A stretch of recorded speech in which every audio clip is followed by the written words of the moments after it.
Yayo. Habari kamili. Zanzibar. Waumini wa dini ya Kikristo Zanzibar wameungana na waumini wengine wa dini hiyo duniani katika ibada ya kufufuka kwa Yesu Kristo.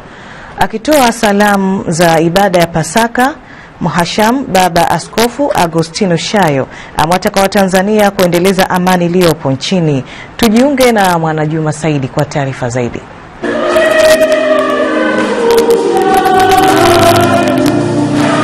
Amesema amani ni msingi mkubwa wa mafanikio, hivyo ni lazima kuhakikisha inabaki na kuendelea kwa ajili ya ustawi wa nchi na wananchi. Katika ibada hiyo, Askofu Shayo amewahimiza viongozi nchini kuongeza uadilifu katika vitendo vyao ili wananchi waweze kuamini katika kuwatumikia. Agizo hili na furaha hii haitakuwa ya kweli kama sote kwa bayana hatutashughulikia kero za jamii yetu.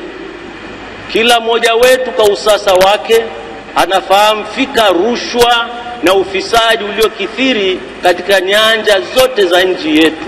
Kama mimi askofu niliyekabidhiwa dhamana ya maslahi ya wananchi, ni mmoja wa wale tunaowaita mafisadi, ni nani anifunge kamba? Ndugu zangu waamini, moja ya furaha za ufufuko wa Kristo ni matumaini kwa wengi waliokata tamaa ya kwamba dhambi haitashinda lile zuri. Kuhusu mapambano dhidi ya dawa za kulevya, Mhasham Baba Askofu Shayo ameeleza kuhuzunishwa na jinsi kundi la vijana linavyoathirika na madawa hayo na kuiomba Serikali ya Mapinduzi ya Zanzibar kuongeza nguvu katika vita hivyo. Wanasema kwamba idadi ya wasambazaji na watumiaji wa madawa haya ya kulevya imeongezeka kwa asilimia kubwa kwa rika moja la vijana.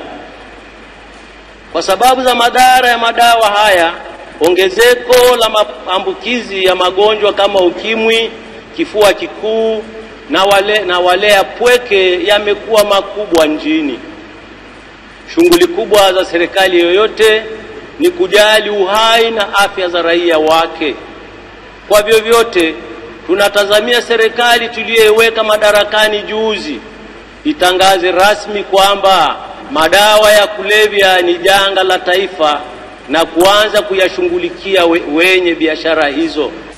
Awali Mhasham Baba Askofu Shayo alisoma ibada ya Pasaka na kusaidiwa na Shemas John Mchomba katika kanisa la Roman Katoliki Minara Miwili mjini Zanzibar. Ondoa Bwana kaburini, wala hatujui walikomweka.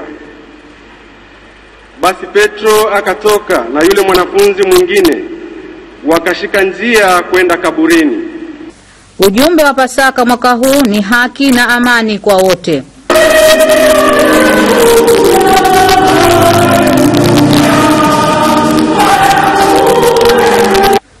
Mwanajuma Said kutoka Shirika la Utangazaji Zanzibar.